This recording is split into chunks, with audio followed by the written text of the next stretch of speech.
ਭਾਈ ਹਰਦੀਪ ਸਿੰਘ ਨਿੱਜਰ ਵਾਲਾ ਪਾਸਾ ਸੀ ਜਿਹੜਾ ਜਦੋਂ ਗੱਡੀ ਚਲਾ ਰਹੇ ਸੀ ਉਧਰੋਂ ਆਉਂਦੇ ਆ ਤੇ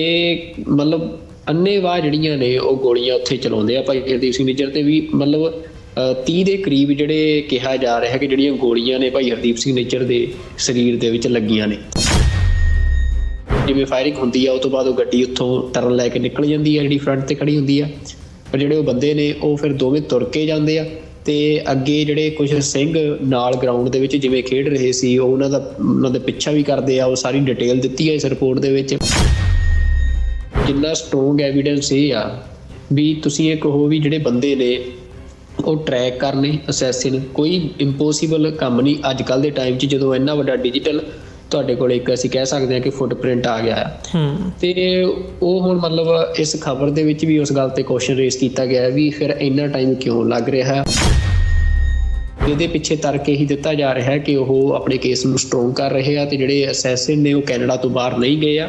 ਉਹ ਕੈਨੇਡਾ 'ਚ ਨੇ ਤੇ ਅੰਡਰ ਦਾ ਸਰਵੇਲੈਂਸ ਨੇ ਜਿਹੜੀਆਂ ਏਜੰਸੀਜ਼ ਨੇ। ਤੇ ਹੁਣ ਪਰ ਇਹ ਵੀ ਗੱਲ ਆ ਰਹੀ ਹੈ ਫਿਰ ਕਿੰਨਾ ਕੁ ਟਾਈਮ। ਸਿੱਖ ਤਾਂ ਇਸ ਗੱਲ ਨੂੰ ਮੰਨਦੇ ਹੀ ਆ ਵੀ ਹਰਦੀਪ ਸਿੰਘ ਨਿੱਜਰ ਆ ਉਹ ਸਿੱਖਾਂ ਦੀ ਫਰੀडम ਮੂਵਮੈਂਟ ਦਾ ਇੱਕ ਲੀਡਰ ਸੀ ਤੇ ਉਹ ਜਿਵੇਂ ਹੋਰ ਕਈ ਮੁਲਕਾਂ ਦੇ ਵਿੱਚ ਜਿਹੜੀਆਂ ਸਿੱਖ ਲੀਡਰਸ ਦੀਆਂ ਅਸੈਸੀਨੇਸ਼ਨਸ ਹੋਈਆਂ ਉਸੇ ਦਾ ਹਿੱਸਾ ਇਹ ਅਸੈਸੀਨੇਸ਼ਨ ਸੀ। ਪਰ ਸਿੱਖਾਂ ਤੋਂ ਇਲਾਵਾ ਕੈਨੇਡੀਅਨ ਸਟੇਟ ਜਿਹੜੀ ਆ ਉਹ ਵੀ ਇਹ ਗੱਲ ਮੰਨ ਚੁੱਕੀ ਆ ਜਿਹੜੀ ਪਾਰਲੀਮੈਂਟ ਦੇ ਵਿੱਚ ਕਿ ਇੰਡੀਆ ਜਿਹੜਾ ਆ ਉਹ ਡਾਇਰੈਕਟਲੀ ਇਨਵੋਲਵਡ ਆ ਇਸ ਅਸੈਸੀਨੇਸ਼ਨ ਦੇ ਵਿੱਚ। ਕੋਰਟਸ ਦੇ ਵਿੱਚ ਜਿਹੜਾ ਕੇਸ ਆ ਫਾਈਲ ਹੋਣਾ, ਉਹਦੇ ਐਵੀਡੈਂਸ ਦੁਨੀਆ ਦੇ ਸਾਹਮਣੇ ਜਨਤਕ ਹੋਣੇ, ਉਹਨਾਂ ਦੇ ਵਿੱਚ ਜਿਹੜਾ ਇਹ ਟਾਈਮ ਲੱਗ ਰਿਹਾ ਹੈ ਤਾਂ ਇਹਦੇ ਨਾਲ ਜ਼ਰੂਰ ਕੈਨੇਡਾ ਦੀਆਂ ਜਿਹੜੀਆਂ ਇਨਵੈਸਟੀਗੇਸ਼ਨ ਏਜੰਸੀਜ਼ ਨੇ ਉਹਨਾਂ ਦੇ ਉੱਤੇ ਕੁਐਸਚਨ ਜ਼ਰੂਰ ਖੜਾ ਹੋ ਰਿਹਾ। ਇਹ ਜਸਟਿਸ ਦੇ ਇਸ਼ੂ ਨਹੀਂ ਆ, ਇਹ ਪੋਲੀਟੀਕਲ ਇਸ਼ੂ ਆ ਜਿਹੜੇ ਮਰਡਰ ਹੋਏ ਆ। ਤੇ ਇਹ ਮਰਡਰ ਵੀ ਪੋਲੀਟੀਕਲ ਮਰਡਰ ਆ, ਕੋਈ ਆਮ ਕਿਸੇ ਨੇ ਗੁੱਸੇ 'ਚ ਜਾਂ ਵੈਸੇ ਮਰਡਰ ਨਹੀਂ ਕੀਤੇ ਆ। ਉਹਦੇ ਵਿੱਚ ਜਿਹੜੀਆਂ ਧਿਰਾਂ ਇਨਵੋਲਵਡ ਨੇ ਉਹ ਵੀ ਕੋਈ ਇੰਡੀਵਿਜੂਅਲਸ ਨਹੀਂ ਹੈਗੇ, ਉਹ ਪੋਲੀਟੀਕਲ ਐਂਟਾਈਟੀਜ਼ ਨੇ, ਮਤਲਬ ਸਿੱਖ ਨੇਸ਼ਨ, US ਕੈਨੇਡਾ ਤੇ ਇੰਡੀਆ। ਤੇ ਇਹਦੇ ਵਿੱਚ ਜਿਹੜਾ ਵੀ ਕੋਈ ਹੱਲ ਇਹਦਾ ਨਿਕਲਣਾ ਪੋਲੀਟੀਕਲ ਹੱਲ ਨਿਕਲਣਾ।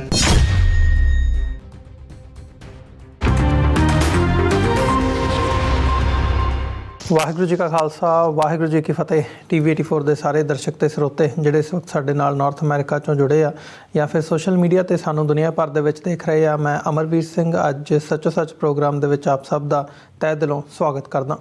ਵੀਰਜ਼, ਅੱਜ ਮੈਂ ਤੇ ਸੁਖਵਿੰਦਰ ਸਿੰਘ ਅੱਜ ਸੱਚੋ ਸੱਚ ਪ੍ਰੋਗਰਾਮ ਦੇ ਵਿੱਚ ਤੁਹਾਡੇ ਨਾਲ ਵਿਚਾਰਾਂ ਦੀ ਸਾਂਝ ਪਾਵਾਂਗੇ ਤੇ ਅੱਜ ਦੇ ਸ਼ੋਅ ਦੀ ਅਸੀਂ ਸ਼ੁਰੂਆਤ ਕਰਦੇ ਹਾਂ। ਸੁਖਵਿੰਦਰ ਸਿੰਘ ਅੱਜ ਮੇਰੇ ਨਾਲ ਜੁੜੇ ਹੋਏ ਆ ਟੋਰਾਂਟੋ ਤੋਂ ਇਸ ਵਕਤ। ਸੁਖਵਿੰਦਰ ਸਿੰਘ ਜੀ, ਸਵਾਗਤ ਹੈ ਪ੍ਰੋਗਰਾਮ ਦੇ ਵਿੱਚ। ਵਾਹਿਗੁਰੂ ਜੀ ਕਾ ਖਾਲਸਾ ਵਾਹਿਗੁਰੂ ਜੀ ਕੀ ਫਤਿਹ ਜੀ। ਵਾਹਿਗੁਰੂ ਜੀ ਕਾ ਖਾਲਸਾ ਵਾਹਿਗੁਰੂ ਜੀ ਕੀ ਫਤਿਹ ਜੀ। ਸੁਖਵਿੰਦਰ ਸਿੰਘ ਜੀ, ਅੱਜ ਅਸੀਂ 7 ਮਾਰਚ 2024 ਤੇ 25 ਫੱਗਣ ਨਾਨਕਸ਼ਾਹੀ ਸੰਮਤ 555 ਦੇ ਦਿਨ ਵਿਚਾਰ ਚਰਚਾ ਕਰਨ ਜਾ ਰਹੇ ਹਾਂ। ਤੇ ਅੱਜ ਦੀਆਂ ਜਿਹੜੀਆਂ ਬੀਤੇ 24 ਤੋਂ 48 ਘੰਟੇ ਦੀਆਂ ਡਿਵੈਲਪਮੈਂਟਸ ਹੈਗੀਆਂ ਨੇ ਉਹਨਾਂ ਤੇ ਨਜ਼ਰਸਾਨੀ ਮਾਰਦੇ ਹਾਂ। ਜਦੋਂ ਅਸੀਂ ਸਿੱਖ ਡਾਇਸਪੋਰਾ ਦੀ ਗੱਲ ਕਰਦੇ ਹਾਂ ਤਾਂ ਬੀਤੀ ਕੱਲ੍ਹ ਇੱਕ ਵੱਡੀ ਡਿਵੈਲਪਮੈਂਟ ਕੈਨੇਡਾ ਦੇ ਵਿੱਚੋਂ ਸਾਹਮਣੇ ਆਉਂਦੀ ਹੈ, ਜਦੋਂ ਸਰਦਾਰ ਹਰਦੀਪ ਸਿੰਘ ਨਿੱਜਰ ਦਾ ਜੋ ਕਤਲ ਕੀਤਾ ਗਿਆ ਸੀ 18 ਜੂਨ ਨੂੰ ਬੀਤੇ ਲੰਘੇ ਸਾਲ, ਉਸ ਦੀ ਜਿਹੜੀ ਵੀਡੀਓ ਫੁਟੇਜ ਹੈ ਉਹ ਜਗ ਜ਼ਾਹਰ ਉਸ ਹਿਸਾਬ ਨਾਲ ਹੁੰਦੀ ਹੈ ਤੇ ਉਹਦੀ ਇੱਕ ਵੱਡੀ ਜਿਹੜੀ ਵਾਈਡ ਕਵਰੇਜ ਹੈ ਜਿਹੜੀ ਸਿੱਖ ਸਫਾਂ ਦੇ ਵਿੱਚ ਇਸ ਵਕਤ ਚਰਚਾ ਦਾ ਵਿਸ਼ਾ ਵੀ ਬਣੀ ਹੋਈ ਹੈ, ਉਹ ਸਾਹਮਣੇ ਆਉਂਦੀ ਹੈ। ਤੇ ਉਹਦੇ ਵਿੱਚ ਜਿਹੜੀਆਂ ਡੀਟੇਲਸ ਨੇ ਉਹ ਸਾਹਮਣੇ ਆਉਂਦੀਆਂ ਨੇ ਜਿਨ੍ਹਾਂ ਤੋਂ ਇਹ ਪਤਾ ਲੱਗਦਾ ਹੈ ਕਿ ਭਾਈ ਇਹ ਕਿਸ ਕਿਸਮ ਦਾ ਇੱਕ ਕੋਆਰਡੀਨੇਟਿਡ ਅਟੈਕ ਸੀ ਜਿਹੜਾ 2 ਮਿੰਟ ਦੇ ਅੰਦਰ ਖਤਮ ਕਰਕੇ ਜਿਹੜੇ ਕਿਲਰਸ ਸੀਗੇ ਉਹ ਨਾਲ ਦੀ ਨਾਲ ਉੱਥੋਂ ਜਿਹੜੇ ਆ ਨਿਕਲ ਜਾਂਦੇ ਆ ਗੁਰਦੁਆਰਾ ਸਾਹਿਬ ਦੀ ਹਦੂਦ ਦੇ ਵਿੱਚੋਂ। ਸੋ ਇਹਦੇ ਤੇ ਥੋੜ੍ਹਾ ਜਿਹਾ ਪਹਿਲਾਂ ਤੇ ਇਹਦੀਆਂ ਜਿਹੜੀਆਂ ਡੀਟੇਲਸ ਜੋ ਸਾਹਮਣੇ ਆਈਆਂ ਨੇ ਉਹ ਵੀ ਅਸੀਂ ਡਿਸਕਸ ਕਰੀਏ ਤੇ ਨਾਲ ਸਮਝਣ ਦੀ ਕੋਸ਼ਿਸ਼ ਕਰੀਏ ਵੀ ਐਗਜ਼ੈਕਟਲੀ ਹੋਇਆ ਕੀ ਸੀ, ਤੇ ਨਾਲ ਹੀ ਨਾਲ ਫਿਰ ਗੱਲਬਾਤ ਨੂੰ ਅੱਗੇ ਤੋਰਾਂਗੇ। ਜਿਹੜੀ ਕੈਨੇਡੀਅਨ ਅਥਾਰਟੀਜ਼ ਦੀ ਇਹਦੇ ਤੇ ਕਾਰਗੁਜ਼ਾਰੀ ਹੈ ਉਹਦੇ ਤੋਂ ਬਾਅਦ ਅਸੀਂ ਗੱਲ ਕਰਦੇ ਹਾਂ। ਪਹਿਲਾਂ ਗੱਲ ਕਰੀਏ ਅਸੀਂ ਜੋ ਇਹਦੀਆਂ ਡੀਟੇਲਸ ਨੇ ਜੋ ਵੀਡੀਓ ਦੇ ਵਿੱਚ ਸਾਹਮਣੇ ਆਈਆਂ ਨੇ ਉਹ ਕੀ ਕਹਿੰਦੀਆਂ ਨੇ। ਬਿਲਕੁਲ ਅਮਰਵੀਰ ਸਿੰਘ ਜੀ, ਜਿਹੜੀ ਇਹ ਦੇਖੋ ਰਿਪੋਰਟ ਆ, ਮਤਲਬ ਤੁਹਾਨੂੰ ਯਾਦ ਹੋਣਾ ਕਿ ਇਸ ਤੋਂ ਪਹਿਲਾਂ ਇੱਕ ਵੀਡੀਓ ਦਾ ਜ਼ਿਕਰ ਇੱਕ ਕਾਫੀ ਵੱਡੀ ਰਿਪੋਰਟ ਦੇ ਵਿੱਚ ਜਿਹੜਾ ਸਤੰਬਰ ਮਹੀਨੇ ਦੇ ਵਿੱਚ ਵਾਸ਼ਿੰਗਟਨ ਪੋਸਟ ਅਖਬਾਰ ਨੇ ਵੀ ਕੀਤਾ ਸੀ। ਤੇ ਉਹੀ ਜਿਹੜੀ ਵੀਡੀਓ ਆ ਉਹ ਸੇਮ ਉਸੇ ਆਧਾਰ ਤੇ ਜਿਹੜੀ ਕਿ ਫੁਟੇਜ ਕੈਮਰਾ ਫੁਟੇਜ ਆ ਗੁਰਦੁਆਰਾ ਸਾਹਿਬ ਦੀ ਉਹਦੇ ਵਿੱਚ ਜਿਹੜੀ ਰਿਕਾਰਡਿੰਗ ਆ ਉਹ ਹਾਲਾਂਕਿ ਪਬਲਿਕਲੀ ਰਿਲੀਜ਼ ਨਹੀਂ ਕੀਤੀ ਗਈ ਆ, ਪਰ ਜਿਹੜੇ ਇਹ ਮੀਡੀਆ ਆਊਟਲੈਟਸ ਨੇ, ਅਸੀਂ ਕਹਿ ਸਕਦੇ ਹਾਂ ਕਿ ਵੱਡੇ ਮੀਡੀਆ ਆਊਟਲੈਟਸ ਨੇ, ਉਹਨਾਂ ਨੂੰ ਅਸੈਸ ਜਿਹੜਾ ਇਹਦਾ ਮਿਲਿਆ ਆ, ਜਿਹਦੇ ਬੇਸਿਸ ਤੇ ਖਬਰਾਂ ਸਾਹਮਣੇ ਆਈਆਂ ਨੇ। ਤੇ ਗਲੋਬ ਐਂਡ ਮੇਲ ਨੇ ਹੁਣ ਇੱਕ ਖਬਰ ਛਾਪੀ ਹੈ ਜਿਹੜੀ ਕੱਲ, ਇਹ ਬੜੀ ਡਿਟੇਲਡ ਆ, ਉਸ ਜਿਹਦਾ ਆਧਾਰ ਸਾਰੀ ਉਹ ਵੀਡੀਓ ਆ ਕਿ ਉਹ ਘਟਨਾ ਕਿਵੇਂ ਵਾਪਰੀ ਆ। ਤੇ ਇਹ ਜੇ ਅਸੀਂ ਦੇਖਦੇ ਹਾਂ ਵੀ ਜਿਹੜੀ ਇਹ ਖਬਰ ਜਿਵੇਂ ਉਹਨਾਂ ਨੇ ਲਾਈ ਆ, ਇਸ ਖਬਰ ਦੇ ਵਿੱਚ ਪੂਰਾ ਉਹਨਾਂ ਨੇ ਜਿਵੇਂ ਇੱਕ ਨਕਸ਼ਾ ਬੰਨੀ ਦਾ ਆ ਵੀ ਕਿਵੇਂ ਇਹ ਮਰਡਰ ਹੋਇਆ ਆ, ਤਾਂ ਉਹ ਸਾਰਾ ਡਿਟੇਲ ਦੇ ਵਿੱਚ ਦੱਸਿਆ, ਜਿਹਦੇ 'ਚ ਕਿ ਉਹ ਦੱਸਦੇ ਆ ਕਿ ਮਤਲਬ ਜਿਹੜਾ ਇਹ ਕੀਤਾ ਗਿਆ ਅਸੈਸੀਨੇਸ਼ਨ, ਉਹਦੇ ਵਾਸਤੇ ਜਿੱਥੇ ਗੱਡੀ ਖੜੀ ਸੀ ਭਾਈ ਹਰਦੀਪ ਸਿੰਘ ਨਿੱਜਰ ਦੀ ਪਾਰਕਿੰਗ ਦੇ ਵਿੱਚ, ਕਿ ਉਸ ਦੇ ਬਿਲਕੁਲ ਪੈਰਲਲ ਜਿਹੜੀ ਦੂਜੀ ਸਪੋਰਟ ਸੀ, ਪਾਰਕਿੰਗ ਸਪੋਰਟ ਸੀ, ਉਹਦੇ ਵਿੱਚ ਜਿਹੜੇ ਅਸੈਸਿਨ ਸੀ ਉਹਨਾਂ ਦੀ ਗੱਡੀ ਖੜੀ ਸੀ। ਕਿ ਜਦੋਂ ਭਾਈ ਹਰਦੀਪ ਸਿੰਘ ਨਿੱਜਰ ਉੱਥੋਂ ਗੱਡੀ ਆਪਣੀ ਬਾਹਰ ਕੱਢਣ ਲੱਗਦੇ ਆ ਤੇ ਉਹ ਪੈਰਲਲ ਉਹਨਾਂ ਦੇ ਗੱਡੀ ਤੋੜਦੇ ਆ ਆਪਣੀ, ਤੇ ਕਿਉਂਕਿ ਐਗਜ਼ਿਟ ਦੇ ਉੱਤੇ ਸਿਰਫ ਇੱਕ ਗੱਡੀ ਦੀ ਲੇਨ ਸੀ ਤੇ ਭਾਈ ਹਰਦੀਪ ਸਿੰਘ ਨਿੱਜਰ ਹੋਰਾਂ ਨੂੰ ਆਪਣੀ ਗੱਡੀ ਜਿਹੜੀ ਆ ਉਹ ਜਿਹੜੀ ਦੂਜੀ ਗੱਡੀ ਸੀ ਉਹਦੇ ਬੈਕ ਦੇ ਉੱਤੇ ਲਿਆਉਣੀ ਪਈ। ਤੇ ਉਹਨਾਂ ਨੇ ਜਿਹੜੀ ਮਤਲਬ ਐਗਜ਼ਿਟ ਸੀ, ਜਦੋਂ ਮੇਨ ਰੋਡ ਦੇ ਉੱਤੇ ਚੜ੍ਹਨਾ ਸੀ ਤਾਂ ਉੱਥੇ ਟਰਨ ਲੈਣ ਦੀ ਬਜਾਏ ਜਿਹੜੀ ਉਹ ਗੱਡੀ ਫਰੰਟ ਤੇ ਸੀ, ਉਹਨਾਂ ਨੇ ਬ੍ਰੇਕ ਲਾਈ ਤੇ ਉੱਥੇ ਉਹ ਰੁਕ ਗਏ, ਜਿਹਦੇ ਕਰਕੇ ਭਾਈ ਹਰਦੀਪ ਸਿੰਘ ਨਿੱਜਰ ਦੀ ਗੱਡੀ ਬਲੋਕ ਹੋ ਗਈ। ਤੇ ਜਿਹੜੇ ਦੋ ਬੰਦੇ ਫਿਰ ਕੈਮਰਾ ਫੁਟੇਜ ਦੇ ਵਿੱਚ ਉਹਨਾਂ ਦੇ ਜਿਵੇਂ ਲੈਫਟ ਸਾਈਡ ਦੇ ਉੱਤੇ ਭਾਈ ਹਰਦੀਪ ਸਿੰਘ ਨਿੱਜਰ ਵਾਲਾ ਪਾਸਾ ਸੀ ਜਿਹੜਾ, ਜਦੋਂ ਗੱਡੀ ਚਲਾ ਰਹੇ ਸੀ ਉੱਧਰੋਂ ਆਉਂਦੇ ਆ ਤੇ ਮਤਲਬ ਅੰਨ੍ਹੇਵਾਹ ਜਿਹੜੀਆਂ ਨੇ ਉਹ ਗੋਲੀਆਂ ਉੱਥੇ ਚਲਾਉਂਦੇ ਆ ਭਾਈ ਹਰਦੀਪ ਸਿੰਘ ਨਿੱਜਰ ਤੇ ਵੀ। ਮਤਲਬ 30 ਦੇ ਕਰੀਬ ਜਿਹੜੇ ਕਿਹਾ ਜਾ ਰਿਹਾ ਕਿ ਜਿਹੜੀਆਂ ਗੋਲੀਆਂ ਨੇ ਭਾਈ ਹਰਦੀਪ ਸਿੰਘ ਨਿੱਜਰ ਦੇ ਸਰੀਰ ਦੇ ਵਿੱਚ ਲੱਗੀਆਂ ਨੇ। ਤੇ ਉਹਦੇ ਨਾਲ ਸਿਰਫ ਉਹ ਕਿਹਾ ਮਤਲਬ ਕੁਛ ਅਸੀਂ ਕਹਿ ਸਕਦੇ 1 ਮਿੰਟ ਕੁਛ ਸਕਿੰਟਾਂ ਦੀ ਗੱਲ ਸੀ, ਜਿਹਦੇ ਵਿੱਚ ਉਹ ਫਾਇਰਿੰਗ ਕਰਕੇ ਤੇ ਉੱਥੋਂ ਫਿਰ ਜਿਹੜੇ ਉਹ ਦੋ ਬੰਦੇ ਆ ਉਹ ਫਿਰ ਤੁਰ ਕੇ ਹੀ, ਜਿਹੜੀ ਉਹ ਗੱਡੀ ਆ ਜਿਵੇਂ ਫਾਇਰਿੰਗ ਹੁੰਦੀ ਆ ਉਹ ਤੋਂ ਬਾਅਦ ਉਹ ਗੱਡੀ ਉੱਥੋਂ ਟਰਨ ਲੈ ਕੇ ਨਿਕਲ ਜਾਂਦੀ ਆ ਜਿਹੜੀ ਫਰੰਟ ਤੇ ਖੜੀ ਹੁੰਦੀ ਆ, ਪਰ ਜਿਹੜੇ ਉਹ ਬੰਦੇ ਨੇ ਉਹ ਫਿਰ ਦੋਵੇਂ ਤੁਰ ਕੇ ਜਾਂਦੇ ਆ। ਤੇ ਅੱਗੇ ਜਿਹੜੇ ਕੁਝ ਸਿੰਘ ਨਾਲ ਗਰਾਊਂਡ ਦੇ ਵਿੱਚ ਜਿਵੇਂ ਖੇਡ ਰਹੇ ਸੀ ਉਹ ਉਹਨਾਂ ਦਾ ਪਿੱਛਾ ਵੀ ਕਰਦੇ ਆ। ਉਹ ਸਾਰੀ ਡਿਟੇਲ ਦਿੱਤੀ ਹੈ ਇਸ ਰਿਪੋਰਟ ਦੇ ਵਿੱਚ ਕਿ ਫਿਰ ਉਹ ਜਿਹੜਾ ਇੱਕ ਅਸੈਸਨ ਸੀ ਉਹ ਆਪਣੀ ਗਨ ਕੱਢ ਕੇ ਤੇ ਉਹਨਾਂ ਨੂੰ ਡਰਾਉਣ ਦੀ ਕੋਸ਼ਿਸ਼ ਕਰਦਾ, ਫਿਰ ਉਹ ਬੰਦੇ ਥੋੜਾ ਰੁਕ ਜਾਂਦੇ ਆ ਜਿਹੜੇ ਉਹਨਾਂ ਦਾ ਪਿੱਛਾ ਕਰ ਰਹੇ ਸੀ। ਤੇ ਇੰਨੇ ਨੂੰ ਜਿਹੜੇ ਉਹ ਅੱਗੇ ਇੱਕ ਗੱਡੀ ਖੜੀ ਸੀ ਪਹਿਲਾਂ ਹੀ ਆਲਰੇਡੀ, ਤੇ ਉਹਦੇ 'ਚ ਬੈਠ ਕੇ ਤੇ ਉੱਥੋਂ ਨਿਕਲ ਜਾਂਦੇ ਆ ਜੀ। ਤਾਂ ਮਤਲਬ ਇਹ ਜਿਹੜੀ ਰਿਪੋਰਟ ਆ ਇਹ ਬੜੀ ਡਿਟੇਲਡ ਆ। ਇਹਦੇ ਵਿੱਚ ਇਹ ਗੱਲ ਪ੍ਰੂਵ ਹੋ ਰਹੀ ਆ ਕਿ ਜਿਹੜੀ ਉਹ ਫੁਟੇਜ ਆ ਜਿਹੜੀ ਕਿ ਜਿਹੜੀਆਂ ਇੱਥੇ ਦੀਆਂ ਇਨਵੈਸਟੀਗੇਸ਼ਨ ਏਜੰਸੀਜ਼ ਨੇ ਉਹਨਾਂ ਦੇ ਕੋਲ ਵੀ ਆ,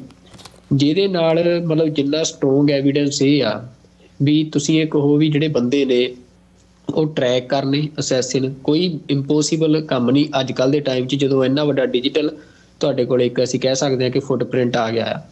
ਤੇ ਉਹ ਹੁਣ ਮਤਲਬ ਇਸ ਖਬਰ ਦੇ ਵਿੱਚ ਵੀ ਉਸ ਗੱਲ ਤੇ ਕੁਐਸਚਨ ਰੇਜ਼ ਕੀਤਾ ਗਿਆ ਵੀ ਫਿਰ ਇੰਨਾ ਟਾਈਮ ਕਿਉਂ ਲੱਗ ਰਿਹਾ।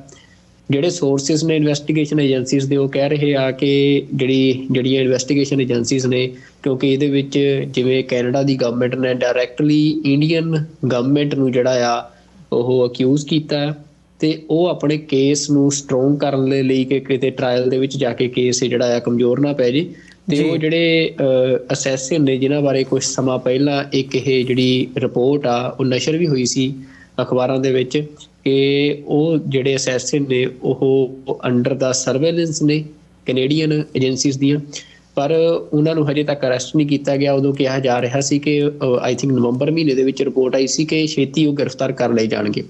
ਪਰ ਹਜੇ ਤੱਕ ਉਹ ਗ੍ਰਿਫਤਾਰੀਆਂ ਨਹੀਂ ਹੋਈਆਂ। ਤੇ ਇਹਦੇ ਪਿੱਛੇ ਤਰਕ ਇਹੀ ਦਿੱਤਾ ਜਾ ਰਿਹਾ ਹੈ ਕਿ ਉਹ ਆਪਣੇ ਕੇਸ ਨੂੰ ਸਟਰੋਂਗ ਕਰ ਰਹੇ ਆ ਤੇ ਜਿਹੜੇ ਅਸੈਸਿਨ ਨੇ ਉਹ ਕੈਨੇਡਾ ਤੋਂ ਬਾਹਰ ਨਹੀਂ ਗਏ ਆ, ਉਹ ਕੈਨੇਡਾ 'ਚ ਨੇ ਤੇ ਅੰਡਰ ਦਾ ਸਰਵੇਲੈਂਸ ਨੇ ਜਿਹੜੀਆਂ ਏਜੰਸੀਜ਼ ਨੇ। ਤੇ ਹੁਣ ਪਰ ਇਹ ਵੀ ਗੱਲ ਆ ਰਹੀ ਹੈ ਫਿਰ ਕਿੰਨਾ ਕੁ ਟਾਈਮ, ਮਤਲਬ ਕਿੰਨਾ ਕੁ ਸਮਾਂ ਜਿਹੜਾ ਆ ਉਹ ਤੁਹਾਡੀ ਇਨਵੈਸਟੀਗੇਸ਼ਨ ਨੂੰ ਲੱਗ ਰਿਹਾ ਆ ਵੀ ਜਿਹੜੇ ਬੰਦੇ ਤੁਹਾਡੇ ਸਾਹਮਣੇ ਆ ਤੁਹਾਨੂੰ ਪਤਾ ਆ ਕਿ ਇਹਨਾਂ ਨੇ ਅਸੈਸੀਨੇਸ਼ਨ ਕੀਤੀ ਆ। ਤੇ ਮਤਲਬ ਉਹ ਲੋਕ ਤਾਂ ਇਹ ਸਵਾਲ ਕਰ ਹੀ ਰਹੇ ਆ, ਹਰ ਇੱਕ ਬੰਦਾ ਇਹ ਸਵਾਲ ਕਰ ਰਿਹਾ ਵੀ ਕੁਛ ਨਾ ਕੁਛ ਗੱਲ ਤਾਂ ਸਾਡੇ ਸਾਹਮਣੇ ਹੋਣੀ ਚਾਹੀਦੀ ਆ, ਵੀ ਕੋਈ ਨਾ ਕੋਈ ਜਿਹੜਾ ਇੱਕ ਸਟਰੋਂਗ ਐਵੀਡੈਂਸ ਆ ਉਹ ਸਾਡੇ ਸਾਹਮਣੇ ਹੋਣਾ ਚਾਹੀਦਾ ਆ, ਵੀ ਇੰਡੀਆ ਦੀ ਜਿਹੜੀ ਇਨਵੋਲਵਮੈਂਟ ਆ ਉਹ ਸਾਹਮਣੇ ਹੋਣੀ ਚਾਹੀਦੀ ਆ। ਤੁਸੀਂ ਦੇਖੋ ਮਤਲਬ ਆ ਪਿਛਲੇ ਟਾਈਮ ਦੇ ਵਿੱਚ ਜਿਹੜੇ ਇਹਨਾਂ ਦੇ ਇੱਕ ਸਿਕਿਉਰਿਟੀ ਆਈ ਥਿੰਕ ਉਹ ਮਤਲਬ ਹੈਗੇ ਸੀ ਕੈਨੇਡਾ ਦੇ ਟਰੂਡੋ ਗਵਰਨਮੈਂਟ ਦੇ ਸੈਕਟਰੀ ਸੀ ਜਿਹੜੇ ਨੈਸ਼ਨਲ ਸਿਕਿਉਰਿਟੀ ਦੇ ਜੀ, ਉਹਨਾਂ ਦੀ ਸਟੇਟਮੈਂਟ ਇਹ ਆਈ ਸੀ ਵੀ ਇੰਡੀਆ ਜਿਹੜਾ ਆ ਉਹ ਹੁਣ ਸਾਡੇ ਨਾਲ ਕੋਆਪਰੇਟ ਕਰ ਰਿਹਾ ਆ ਇਨਵੈਸਟੀਗੇਸ਼ਨ ਦੇ ਵਿੱਚ, ਕਿਉਂਕਿ ਉਹਨਾਂ ਦੀ ਟਰਮ ਖਤਮ ਹੋ ਰਹੀ ਸੀ, ਉਹ ਆਪਣੀ ਛੱਡ ਰਹੇ ਸੀ ਜਿਹੜੀ ਪੋਸਟ ਆ, ਪਰ ਉਹ ਤੋਂ ਪਹਿਲਾਂ ਉਹਨਾਂ ਦੀ ਇੰਟਰਵਿਊ ਆਉਂਦੀ ਆ। ਹਾਲਾਂਕਿ ਉਹ ਤੋਂ ਬਾਅਦ ਜਿਹੜਾ ਇੰਡੀਆ ਦਾ ਹਾਈ ਕਮਿਸ਼ਨਰ ਆ ਇੱਥੇ ਵਰਮਾ ਉਹ ਇਹ ਗੱਲ ਨੂੰ ਡਿਨਾਈ ਕਰਦਾ ਆ। ਉਹ ਕਹਿੰਦਾ ਵੀ ਸਾਡੇ ਨਾਲ ਤਾਂ ਕੋਈ ਸ਼ੇਅਰ ਹੀ ਨਹੀਂ ਕੀਤੀ ਹੈ, ਮਤਲਬ ਕੈਨੇਡਾ ਨੇ ਹਜੇ ਤੱਕ ਸਾਨੂੰ ਕੋਈ ਸਟਰੋਂਗ ਐਵੀਡੈਂਸ ਨਹੀਂ ਦਿੱਤਾ ਇਸ ਮਾਮਲੇ ਬਾਰੇ। ਤਾਂ ਅਮਰਵੀਰ ਸਿੰਘ ਜੀ, ਮਤਲਬ ਇੱਕ ਗੱਲ ਜਿਹੜੀ ਇਹ ਰਿਪੋਰਟ ਹੈ, ਇਹ ਤੋਂ ਪਹਿਲਾਂ ਵਾਸ਼ਿੰਗਟਨ ਪੋਸਟ ਦੀ ਰਿਪੋਰਟ ਸੀ, ਉਹ ਤੋਂ ਪਹਿਲਾਂ ਜਸਟਿਨ ਟਰੂਡੋ ਦੀ ਸਟੇਟਮੈਂਟ ਆ ਪਾਰਲੀਮੈਂਟ ਦੀ। ਤਾਂ ਇਸ ਗੱਲ ਤੋਂ ਕੋਈ ਡਿਨਾਇਲ ਨਹੀਂ ਹੁਣ ਕੀਤਾ ਜਾ ਸਕਦਾ ਵੀ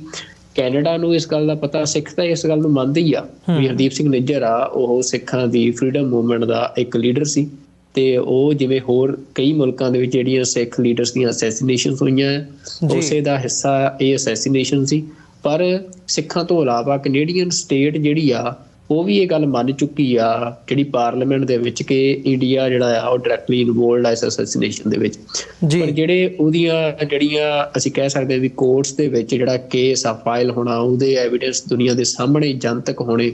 ਉਹਨਾਂ ਦੇ ਵਿੱਚ ਜਿਹੜਾ ਇਹ ਟਾਈਮ ਲੱਗ ਰਿਹਾ। ਤਾਂ ਇਹਦੇ ਨਾਲ ਜ਼ਰੂਰ ਕੈਨੇਡਾ ਦੀਆਂ ਜਿਹੜੀਆਂ ਇਨਵੈਸਟੀਗੇਸ਼ਨ ਏਜੰਸੀਜ਼ ਨੇ ਉਹਨਾਂ ਦੇ ਉੱਤੇ ਕੁਐਸਚਨ ਜ਼ਰੂਰ ਖੜਾ ਹੋ ਰਿਹਾ ਹੈ। ਨਹੀਂ, ਬਿਲਕੁਲ ਇਹ ਇੱਕ ਜਿਹੜਾ ਕੁਐਸਚਨ ਮਾਰਕ ਲੱਗ ਰਿਹਾ ਕੈਨੇਡੀਅਨ ਏਜੰਸੀਜ਼ ਦੇ ਉੱਤੇ, ਇਹ ਇੱਕ ਵੱਡੀ ਗੱਲ ਹੈ ਤੇ ਕਿਤੇ ਨਾ ਕਿਤੇ ਇਹ ਥੋੜ੍ਹਾ ਜਿਹਾ ਹੁਣ ਕੰਸਰਨ ਵੀ ਬਣਦਾ ਜਾ ਰਿਹਾ। ਜਦੋਂ ਅਸੀਂ ਸਿੱਖ ਆਰਗੇਨਾਈਜੇਸ਼ਨਸ ਦੀ ਗੱਲ ਕਰਦੇ ਹਾਂ, ਉਹ ਕੈਨੇਡਾ ਦੇ ਵਿੱਚ ਬੜਾ ਤਸ਼ੱਦਦ ਆਪਣਾ ਬੜਾ ਜ਼ੀਲੀਅਸਲੀ ਉਹ ਪੁਸ਼ ਕਰ ਰਹੇ ਆ ਇਸ ਪਾਰਟ ਨੂੰ ਕਿ ਇਹਦੇ 'ਤੇ ਵੱਧ ਤੋਂ ਵੱਧ ਜਿਹੜਾ ਐਵੀਡੈਂਸ ਹੈ ਉਹ ਕਲੈਕਟ ਕੀਤਾ ਜਾਵੇ ਤੇ ਜੋ ਉਹਦੇ ਵਿੱਚ ਆਰਗੇਨਾਈਜੇਸ਼ਨਸ ਰੋਲ ਪਲੇ ਕਰ ਸਕਦੀਆਂ ਨੇ ਉਹ ਕੀਤਾ ਜਾ ਰਿਹਾ ਹੈ। ਪਰ ਜਿਹੜੀਆਂ ਕੈਨੇਡੀਅਨ ਅਥਾਰਟੀਜ਼ ਨੇ ਉਹ ਜਿਵੇਂ ਤੁਸੀਂ ਕਿਹਾ ਉਹ ਇਸੇ ਪੱਖ ਨੂੰ ਉਹ ਮੂਹਰੇ ਰੱਖ ਰਹੇ ਆ ਕਿ ਜੀ ਅਸੀਂ ਜਿੰਨੀ ਦੇਰ ਤੱਕ ਜੇ ਅਸੀਂ ਗੱਲ ਬਾਹਰ ਕੱਢੀ ਜਾਂ ਜੋ ਸਾਡੇ ਕੋਲ ਹੈ ਉਹ ਅਸੀਂ ਜੱਗ ਜ਼ਾਹਰ ਕੀਤਾ ਤੇ ਸਾਡਾ ਜਿਹੜਾ ਕੇਸ ਹੈ ਉਹ ਕਮਜ਼ੋਰ ਹੁੰਦਾ। ਪਰ ਇਹ ਕਿੰਨੀ ਕੁ ਦੇਰ, ਇਹ ਇੱਕ ਵੱਡਾ ਕੁਐਸਚਨ ਇਸ ਵਕਤ ਬਣਿਆ ਹੋਇਆ। ਸੋ ਇੱਥੇ ਜੇ ਅਸੀਂ ਅਮਰੀਕਾ ਦੇ ਰੋਲ ਦੀ ਗੱਲ ਕਰਦੇ ਹਾਂ, ਅਸੀਂ ਪਿਛਲੀਆਂ ਸਾਰੀਆਂ ਡਿਵੈਲਪਮੈਂਟਸ ਨੂੰ ਦੇਖਦੇ ਹਾਂ, ਇਹ ਕਿਤੇ ਨਾ ਕਿਤੇ ਸਮਝਿਆ ਜਾ ਰਿਹਾ ਕਿ ਅਮਰੀਕਾ ਦੇ ਉੱਤੇ ਕੈਨੇਡਾ ਜਿਹੜਾ ਆ ਉਹ ਹਾਈਲੀ ਜਿਹੜਾ ਉਹ ਨਿਰਭਰ ਕਰ ਰਿਹਾ ਕਿ ਜਿਹੜਾ ਐਵੀਡੈਂਸ ਹੈ। ਫਰਸਟ ਜਿਹੜੀ ਟਿਪ ਆਫ ਸੀਗੀ ਇਸ ਮਾਮਲੇ ਦੇ ਵਿੱਚ ਉਹ ਵੀ ਅਮਰੀਕਾ ਵੱਲੋਂ ਦਿੱਤੀ ਗਈ ਸੀ ਜਦੋਂ ਅਸੀਂ ਫਾਈਵ ਆਈਜ਼ ਕੰਟਰੀ ਦੀ ਸਾਰੀ ਉਹ ਕੋਲੈਬੋਰੇਸ਼ਨ ਦੀ ਗੱਲ ਕਰਦੇ ਹਾਂ, ਉਹਦੇ ਵਿੱਚ ਜੋ ਸਾਹਮਣੇ ਆਇਆ ਸੀ। ਤੇ ਉਹ ਤੋਂ ਬਾਅਦ ਜਦੋਂ ਨਿਖਿਲ ਗੁਪਤਾ ਦੀ ਇੰਡਾਈਟਮੈਂਟ ਹੁੰਦੀ ਹੈ ਇੱਥੇ ਅਮਰੀਕਾ ਦੀ ਨਿਊਯਾਰਕ ਕੋਰਟ ਦੇ ਵਿੱਚ, ਉਹਦੇ ਵਿੱਚ ਵੀ ਇਹ ਗੱਲ ਸਾਹਮਣੇ ਆਈ ਸੀ। ਤੇ ਉਹ ਤੋਂ ਬਾਅਦ ਕਿਤੇ ਨਾ ਕਿਤੇ ਇਹ ਮਹਿਸੂਸ ਕੀਤਾ ਜਾ ਰਿਹਾ ਹੈ ਵੀ ਜਿਹੜੀ ਨਿਖਿਲ ਗੁਪਤਾ ਦੀ ਐਕਸਟ੍ਰੈਡੀਸ਼ਨ ਹੈ ਚੈਕ ਰਿਪਬਲਿਕ ਦੇ ਵਿੱਚੋਂ ਜਿਹੜੀ ਹੋਣੀ ਆ, ਉਸ ਨੂੰ ਮੁੱਖ ਰੱਖਦਿਆਂ ਹੋਇਆ ਕੈਨੇਡਾ ਵੇਟ ਕਰ ਰਿਹਾ ਵੀ ਕਦੋਂ ਨਿਖਿਲ ਗੁਪਤਾ ਨੂੰ ਅਮਰੀਕਾ ਐਕਸਟ੍ਰੈਡਾਈਟ ਕਰਕੇ ਇੱਥੇ ਅਮਰੀਕਾ ਦੇ ਵਿੱਚ ਲੈ ਕੇ ਆਵੇ ਤੇ ਉਹਦੀ ਜਿਹੜੀ ਸਟੇਟਮੈਂਟ ਸੀ ਜਾਂ ਜੋ ਉਸ ਆਧਾਰ ਦੇ ਉੱਤੇ ਫਿਰ ਹੀ ਕੋਈ ਜਿਹੜੀ ਅਗਲੀ ਕਾਰਵਾਈ ਹੈਗੀ ਹੈ ਉਹ ਕੀਤੀ ਜਾਵੇ। ਇਹ ਕਿਆਸਰਾਈਆਂ ਨੇ ਹਜੇ, ਪਰ ਐਵੇਂ ਪਰਸੀਵ ਕੀਤਾ ਜਾ ਰਿਹਾ ਕਮਿਊਨਿਟੀ ਦੇ ਵੱਲੋਂ। ਇਹਦੇ ਵਿੱਚ ਤੁਹਾਨੂੰ ਕਿੰਨਾ ਕੁ ਉਹ ਨਜ਼ਰ ਆਉਂਦਾ ਵੀ ਜਿਹੜਾ ਇਹ ਪਾਰਟ ਚੱਲ ਰਿਹਾ ਕਿ ਕੈਨੇਡਾ ਅਮਰੀਕਾ ਦੇ ਉੱਤੇ ਇਸ ਲੈਵਲ ਦੀ ਨਿਰਭਰਤਾ ਹੈਗੀ ਹੈ ਕਿ ਉਹਦੀ ਉਹ ਵੇਟ ਕਰ ਰਿਹਾ ਨਿਖਿਲ ਗੁਪਤਾ ਦੀ ਤੇ ਉਹ ਤੋਂ ਬਾਅਦ ਹੀ ਕੋਈ ਗੱਲ ਸਟੈਪ ਅੱਗੇ ਚੁੱਕਿਆ ਜਾਊਗਾ? ਦੇਖੋ ਅਮਰਵੀਰ ਸਿੰਘ ਜੀ, ਜਿਹੜਾ ਇਹ ਕੁਐਸਚਨ ਆ ਵੀ ਡਿਪੈਂਡੈਂਸ ਹੈ ਜਿਹੜੀ ਕੈਨੇਡਾ ਦੀ ਇਨਵੈਸਟੀਗੇਸ਼ਨ ਦੀ ਯੂਐਸ ਦੇ ਉੱਤੇ, ਇਹ ਕੋਈ ਲੁਕੀ ਛਿਪੀ ਗੱਲ ਨਹੀਂ ਵੀ ਕੈਨੇਡਾ ਦਾ ਜਿਹੜਾ ਸਿਕਿਉਰਿਟੀ ਆਪਰੇਟਰਸ ਆ ਸਾਰਾ, ਉਹ ਕਾਫੀ ਹੱਦ ਤੱਕ ਜੇ ਇੰਟੈਲੀਜੈਂਸ ਦੇ ਮਾਮਲੇ ਦੇ ਵਿੱਚ ਦੇਖਣਾ ਹੋਵੇ ਤਾਂ ਉਹ ਯੂਐਸ ਦੇ ਉੱਤੇ ਨਿਰਭਰ ਕਰਦਾ। ਤੇ ਇਸ ਤੋਂ ਇਲਾਵਾ ਫਾਈਵ ਆਈਜ਼ ਜਿਹੜੀਆਂ ਕੰਟਰੀਜ਼ ਨੇ ਉਹਨਾਂ ਦਾ ਜਿਹੜਾ ਇੱਕ ਕੋਲੈਬੋਰੇਸ਼ਨ ਆ ਉਹਦੇ ਤੇ ਡਿਪੈਂਡ ਕਰਦਾ। ਉਹਦੇ ਪਿੱਛੇ ਕਾਰਨ ਇਹ ਆ, ਜਿਹੜੀ ਹੁਣੇ ਇੱਕ ਹੋਰ ਜਿਹੜੀ ਬੜੀ ਅਹਿਮ ਖਬਰ ਆ ਉਹ ਲੱਗੀ ਆ, ਜਿਹੜੀ ਕਿ ਕੈਨੇਡਾ ਦੇ ਲਈ ਆਪਣੇ ਵੀ ਇੱਕ ਸੈਲਫ ਐਨਾਲਿਸਿਸ ਵੱਲ ਮਤਲਬ ਇਸ਼ਾਰਾ ਕਰਦੀ ਆ। ਤੇ ਉਹ ਹੈਗੀ ਆ ਕਿ ਜਿਹੜਾ ਕੈਨੇਡਾ ਆ ਉਹਨੂੰ ਮਤਲਬ ਉਹਦਾ ਟਾਈਟਲ ਇਹ ਆ, Canada needs real foreign intelligence ਜੀ, ਕਿ ਕੈਨੇਡਾ ਨੂੰ ਇੱਕ ਸਟਰੋਂਗ ਜਿਹੜੀ ਫੋਰਨ ਇੰਟੈਲੀਜੈਂਸ ਏਜੰਸੀ ਦੀ ਲੋੜ ਆ। ਕਿਉਂਕਿ ਇਹ ਜਿਹੜਾ ਆਰਟੀਕਲ ਆ ਇਹਦੇ ਵਿੱਚ ਇਹ ਸਵਾਲ ਚੁੱਕਿਆ ਗਿਆ ਆ ਕਿ ਕੈਨੇਡਾ ਦੀ ਜਿਹੜੀ ਇਨਵੈਸਟੀਗੇਸ਼ਨ ਇੰਟੈਲੀਜੈਂਸ ਏਜੰਸੀ ਆ ਸੀਸਸ ਆ, ਉਹ ਅਬਰੋਡ ਜਿਹੜੀ ਮਤਲਬ ਬਾਹਰਲੇ ਹੋਰ ਮੁਲਕਾਂ ਤੋਂ ਜਿਹੜੀ ਇੰਟੈਲੀਜੈਂਸ ਆ ਉਹ ਗੈਦਰ ਕਰਨ ਦਾ ਜਿਹੜਾ ਉਹਦੀ ਸਮਰੱਥਾ ਆ, ਉਹ ਅੱਜ ਦੇ ਸਮੇਂ ਦੇ ਵਿੱਚ ਜਿਹੋ ਜਿਹੀ ਵਾਰਫੇਅਰ ਚੱਲ ਰਹੀ ਆ, ਜਿਹੋ ਜਿਹੀਆਂ ਇੰਟਰਫੇਰੈਂਸ ਇੱਕ ਕੰਟਰੀ ਦੂਜੀ ਕੰਟਰੀਜ਼ ਦੇ ਵਿੱਚ ਕਰ ਰਹੀਆਂ ਨੇ, ਮਤਲਬ ਉਸ ਮੁਕਾਬਲੇ ਦੀ ਨਹੀਂ ਆ। ਤੇ ਨਾ ਕੈਨੇਡਾ ਨੇ ਪਿਛਲੇ ਸਮੇਂ 'ਚ ਉਹਨੂੰ ਡਿਵੈਲਪ ਕੀਤਾ। ਤਾਂ ਉਹਦੇ ਵਿੱਚ ਜਿਹੜੀ ਸੀਸਸ ਆ ਉਹ ਬੇਸਿਕਲੀ ਉਹਦਾ ਜਿਹੜਾ ਕੰਮ ਕਰਨ ਦਾ ਤੌਰ ਤਰੀਕਾ ਹੈ ਜੋ ਇਸ ਆਰਟੀਕਲ ਦੇ ਵਿੱਚ ਐਕਸਪਲੇਨ ਬੜਾ ਸੋਹਣਾ ਕੀਤਾ ਗਿਆ ਕਿ ਉਹ ਹੈਗਾ ਆ ਜਿਹੜੀ ਕਿ ਇੰਟਰਨਲ ਇੰਟੈਲੀਜੈਂਸ ਆ ਉਹ ਗੈਦਰ ਕਰਨ ਦਾ ਜ਼ਿਆਦਾ ਕੰਮ ਸੀਸਸ ਕਰਦੀ ਆ। ਤੇ ਉਹਦੇ ਜਿਹੜੇ ਸਾਰੇ ਆਫਿਸਰਸ ਨੇ ਉਹਨਾਂ ਦੀ ਟ੍ਰੇਨਿੰਗ ਉਸੇ ਹਿਸਾਬ ਨਾਲ ਹੁੰਦੀ ਆ। ਵੀ ਜਿਹੜੀ ਟ੍ਰੇਨਿੰਗ ਸਪੈਸ਼ਲੀ ਜਿਵੇਂ ਅਸੀਂ ਕਹੀਏ ਵੀ CIA ਜਾਂ ਇੰਡੀਆ ਦੀ ਰਾਹ, ਪਾਕਿਸਤਾਨ ਦੀ IAS ਹੋ ਗਈ, ਜਾਂ ਫਿਰ MI6 ਹੋ ਗਈ UK ਦੀ, ਮਤਲਬ KGB ਹੋ ਗਈ, ਮਤਲਬ ਜਿਹੜੀਆਂ ਇਹ ਏਜੰਸੀਜ਼ ਨੇ ਇਹਨਾਂ ਦੇ ਆਫਿਸਰਸ ਇਹ ਟ੍ਰੇਨ ਕੀਤੇ ਜਾਂਦੇ ਆ ਕਿ ਕਿਵੇਂ ਉਹਨਾਂ ਨੇ ਡਿਸਗਾਈਜ਼ 'ਚ ਰਹਿ ਕੇ ਕਿਵੇਂ ਮਤਲਬ ਜਿਹੜੇ ਫੋਰਨ ਸੋਰਸਿਸ ਨੇ ਹੋਰ ਦੇਸ਼ਾਂ ਦੇ ਵਿੱਚ ਬੈਠੇ ਲੋਕਾਂ ਤੋਂ ਜਾਣਕਾਰੀਆਂ ਲੈ ਕੇ, ਵੀ ਜਿਹਦਾ ਮੁੱਖ ਨਿਸ਼ਾਨਾ ਇਹ ਹੁੰਦਾ ਆ ਵੀ ਤੁਸੀਂ ਕੁਝ ਵੀ ਹੋਣ ਤੋਂ ਪਹਿਲਾਂ ਜੇ ਤੁਹਾਨੂੰ ਕਿਸੇ ਕੰਮ ਬਾਰੇ ਜਾਣਕਾਰੀ ਮਿਲ ਜੇ ਤਾਂ ਤੁਸੀਂ ਉਹਨੂੰ ਰੋਕ ਸਕਦੇ ਹੋ। ਮਤਲਬ ਅੱਜ ਕੱਲ੍ਹ ਦੇ ਟਾਈਮ ਦੇ ਵਿੱਚ ਜਿਹੜੀ ਇਹਦੀ ਇੰਪੋਰਟੈਂਸ ਆ, ਤੁਸੀਂ ਦੇਖੋ ਪਿਛਲੇ ਕੁਝ ਦਿਨਾਂ ਦੇ ਦੌਰਾਨ, ਮਤਲਬ ਕੁਝ ਦਿਨ ਪਹਿਲਾਂ ਆਸਟ੍ਰੇਲੀਆ ਦੀ ਜਿਹੜੀ ਸਿਸ ਉਹਨਾਂ ਦੀ ਹੈਗੀ ਆ, I think secret intelligence service, ਤੇ ਉਹਦੇ ਜਿਹੜੇ ਚੀਫ ਨੇ ਉਹਨਾਂ ਨੇ ਇੱਕ ਜਨਤਕ ਵੀਡੀਓ ਕੀਤੀ ਆਪਣੇ ਮਤਲਬ ਸਾਰੇ ਦੇਸ਼ ਦੇ ਨਾਗਰਿਕਾਂ ਵਾਸਤੇ, ਜਿਹਦੇ 'ਚ ਉਹਨਾਂ ਨੇ ਐਕਸਪਲੇਨ ਕੀਤਾ ਕਿ ਜਿਹੜੀਆਂ ਮਤਲਬ ਕਿਵੇਂ ਜਿਹੜੀਆਂ ਫੋਰਨ ਕੰਟਰੀਜ਼ ਨੇ ਉਹਨਾਂ ਦੇ ਜਿਹੜੇ ਏਜੰਟਸ ਨੇ ਉਹ ਲੋਕਾਂ ਨੂੰ, ਇੰਡੀਵਿਜੂਅਲਸ ਨੂੰ ਟਾਰਗੇਟ ਕਰ ਰਹੇ ਆ, ਮਤਲਬ ਆਸਟ੍ਰੇਲੀਆ ਦੀ ਜਿਹੜੀ ਜਾਣਕਾਰੀ ਲੈਣ ਵਾਸਤੇ ਤੇ ਇੰਟਰਫੇਰੈਂਸ ਕਰ ਰਹੇ ਆ। ਤਾਂ ਉਹਨਾਂ ਨੇ ਫਿਰ ਇੱਕ ਉਹਦੇ 'ਚ ਬੜਾ ਐਕਸਪਲੇਨ ਕੀਤਾ ਵੀ ਜਿਹੜੀ ਹੁਣ ਇੰਟੈਲੀਜੈਂਸ ਆ, ਮਤਲਬ ਉਹ ਮਤਲਬ ਉਹਦੀਆਂ ਜਿਹੜੀਆਂ ਅਸੀਂ ਕਹਿ ਸਕਦੇ ਹਾਂ ਵੀ ਜ਼ਰੂਰਤਾਂ ਨੇ ਉਹ ਬਹੁਤ ਜ਼ਿਆਦਾ ਵੱਧ ਗਈਆਂ, ਵੀ ਆਮ ਨਾਗਰਿਕਾਂ ਨੂੰ ਅਵੇਅਰ ਕਰਨ ਤੱਕ ਜਿਹੜੀਆਂ ਹੁਣ ਗਵਰਨਮੈਂਟਸ ਨੇ ਉਹ ਜਾ ਰਹੀਆਂ ਨੇ, ਵੀ ਕਿਵੇਂ ਜਿਹੜੇ ਫੋਰਨ ਏਜੰਟਸ ਨੇ ਉਹ ਡਿਜੀਟਲ ਏਜ ਦੇ ਵਿੱਚ ਆਮ ਨਾਗਰਿਕਾਂ ਤੱਕ ਪਹੁੰਚ ਕਰਕੇ ਉਹਨਾਂ ਤੋਂ ਜਿਹੜੀ ਦੇਸ਼ ਦੇ ਸਿਕਿਉਰਿਟੀ ਨਾਲ ਜੁੜੇ ਮਸਲੇ ਆ ਉਹਨਾਂ ਬਾਰੇ ਜਾਣਕਾਰੀ ਲੈਂਦੇ ਆ ਜੀ। ਤੇ ਪਰ ਕੈਨੇਡਾ ਇਸ ਮਾਮਲੇ ਦੇ ਵਿੱਚ ਸਾਰੀਆਂ ਵੈਸਟਰਨ ਕੰਟਰੀਜ਼ ਦੇ ਵਿੱਚੋਂ ਕੈਨੇਡਾ ਦੇ ਉੱਤੇ ਕੁਐਸਚਨ ਆ ਰਿਹਾ ਕਿ ਕੈਨੇਡਾ ਨੇ ਆਪਣਾ ਉਹ ਸਿਸਟਮ ਉਵੇਂ ਡਿਵੈਲਪ ਨਹੀਂ ਕੀਤਾ। ਤੇ ਜੋ ਕਿ ਅਸੀਂ ਦੇਖ ਰਹੇ ਹਾਂ ਕਿ ਤੁਹਾਨੂੰ ਯਾਦ ਹੋਣਾ ਕਿ ਜਿਹੜਾ ਇੱਕ ਚਾਈਨਾ ਦੇ ਨਾਲ ਮਾਈਕਲ ਬ੍ਰਦਰਸ ਦਾ ਜਿਹੜਾ ਕੇਸ ਚੱਲਿਆ ਸੀ, ਜਿਵੇਂ ਉਹ ਉੱਥੇ ਚਾਈਨਾ ਦੇ ਵਿੱਚ ਉਹਨਾਂ ਦੀ ਅਰੈਸਟ ਹੋਈਆਂ ਸੀ, ਫਿਰ ਉਹ ਬਾਅਦ ਵਿੱਚ ਆਈ ਥਿੰਕ ਕੁਝ ਸਾਲਾਂ ਤੋਂ ਬਾਅਦ ਉਹਨਾਂ ਦੀ ਫਿਰ ਰਿਲੀਜ਼ ਪੋਸੀਬਲ ਹੋ ਸਕੀ। ਤੇ ਉਹ ਸਾਰੇ ਮਾਮਲੇ ਦੇ ਵਿੱਚ ਵੀ ਜਿਹੜਾ ਸਾਰਾ ਕੈਨੇਡਾ ਦਾ ਉਹ ਸਾਰਾ ਮਤਲਬ ਹੈਗਾ ਸੀ, ਉਹਨਾਂ ਦੀ ਰਿਲੀਜ਼ ਕਰਾਉਣ ਦਾ ਪ੍ਰੋਸੈਸ ਸੀ ਜਾਂ ਉਹ ਸਾਰਾ ਵੀ US ਦੇ ਉੱਤੇ ਡਿਪੈਂਡ ਸੀ। ਤੇ ਇਹ ਮਾਮਲਾ ਵੀ ਜਿਹੜਾ ਹੁਣ ਅਸੀਂ ਦੇਖ ਰਹੇ ਹਾਂ ਕਿ ਚੱਲ ਰਿਹਾ ਸਿੱਖ ਲੀਡਰ ਦੀ ਅਸੈਸੀਨੇਸ਼ਨ ਦਾ, ਇਹਦੇ 'ਚ ਵੀ ਜਿਹੜੀ ਕੈਨੇਡਾ ਦੀ ਇੰਟੈਲੀਜੈਂਸ ਆ ਉਹਦਾ ਵੱਡਾ ਫੇਲੀਅਰ ਸਾਨੂੰ ਪਹਿਲਾਂ ਤਾਂ ਉੱਥੇ ਹੀ ਦੇਖਣ ਨੂੰ ਮਿਲਿਆ ਕਿ US ਦੀ ਜਿਹੜੀ ਇੰਟੈਲੀਜੈਂਸ ਆ, ਦੇਖੋ ਇੰਨੀ ਸਟਰੋਂਗ ਸੀ ਕਿ ਉਹਨਾਂ ਨੇ ਅਸੈਸੀਨੇਸ਼ਨ ਹੋਣ ਤੋਂ ਪਹਿਲਾਂ ਉਹਨੂੰ ਰੋਕ ਲਿਆ ਜੀ। ਪਰ ਕੈਨੇਡਾ ਜਿਹੜਾ ਆ ਉਹ ਹਾਲਾਂਕਿ ਕਾਫੀ ਗੱਲਾਂ ਕਹੀਆਂ ਜਾ ਰਹੀਆਂ ਕਿ US ਤੱਕ, ਮਤਲਬ ਉਸ ਤੋਂ ਪਹਿਲਾਂ ਜਦੋਂ ਇਹ ਹਰਦੀਪ ਸਿੰਘ ਨਿੱਜਰ ਦਾ ਮਰਡਰ ਹੋਇਆ, ਮਤਲਬ US ਨੂੰ ਕਾਫੀ ਕੁਝ ਪਤਾ ਲੱਗ ਚੁੱਕਿਆ ਸੀ, US ਦੀ ਏਜੰਸੀਜ਼ ਨੂੰ, ਕਿ ਇੰਡੀਆ ਕੁਝ ਫਲੋਟ ਕਰ ਰਿਹਾ ਆ। ਪਰ ਕੈਨੇਡਾ ਦੀ, ਕਿਉਂਕਿ ਕੈਨੇਡਾ ਮਤਲਬ ਹੁਣ US ਦੇ ਉੱਤੇ ਡਿਪੈਂਡ ਆ, ਤੇ ਉਹ ਜਿਹੜੀ ਜਾਣਕਾਰੀ ਆ ਇੱਕ ਤੋਂ ਦੂਜੇ ਥਾਂ ਪਹੁੰਚਣ 'ਚ ਜਿੰਨਾ ਕੁ ਸਮਾਂ ਲੱਗਦਾ, ਉਨੇ ਕੁ ਸਮੇਂ ਦੇ ਵਿੱਚ ਅਸੀਂ ਦੇਖਿਆ ਕਿ ਹਰਦੀਪ ਸਿੰਘ ਨਿੱਜਰ ਦਾ ਇੱਕ ਕੈਨੇਡੀਅਨ ਸਿਟੀਜ਼ਨ ਦਾ ਕੈਨੇਡਾ ਦੀ ਸੋਇਲ ਦੇ ਉੱਤੇ ਇੱਕ ਫੋਰਨ ਕੰਟਰੀ ਜਿਹੜੀ ਆ ਉਹ ਇਸ ਤਰ੍ਹਾਂ ਮਰਡਰ ਕਰਕੇ। ਤਾਂ ਇਹ ਮਸਲਾ ਸਿਰਫ